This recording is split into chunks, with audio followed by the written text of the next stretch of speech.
As a leader, you can do great work, but you must remember that leaders do not act alone.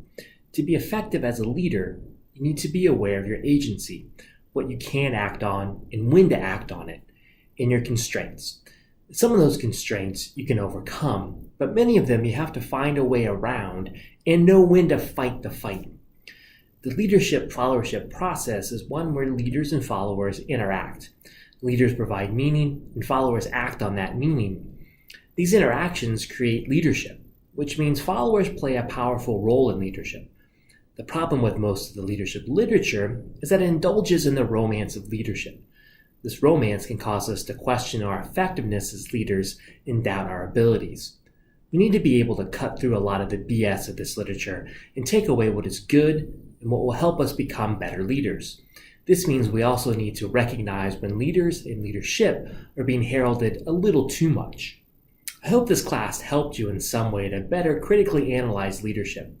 We talked about the leadership-followership process, leadership traits, two prominent leadership theories in emotional intelligence and transformational leadership, and two popular leadership philosophies in authentic and servant leadership.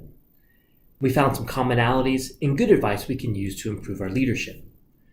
Being self-aware, especially when it comes to our values, empowering others and helping them reach their goals, no matter where those goals might be set, self-management, particularly when it comes to acting in accordance with your values, building relationships and getting to know people in your library.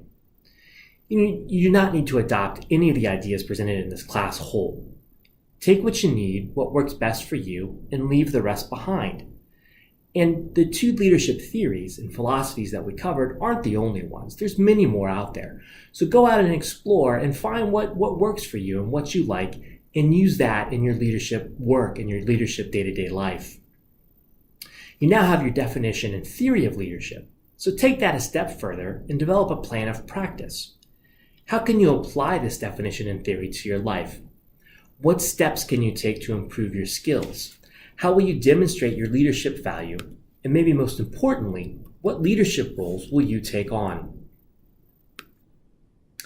As you leave this class, remember, it is important to be flexible in your approach to leadership. Do not take on more than what you can do as a leader. Set high standards for yourself, but not set impossible standards. Use your self-awareness and empathy to judge how leadership interactions go and improve as needed. Work to understand people, their wants and needs, and help them accordingly. As people and situations change, adjust accordingly and adjust how you approach leadership. And finally, the world will not be changed in one fell swoop.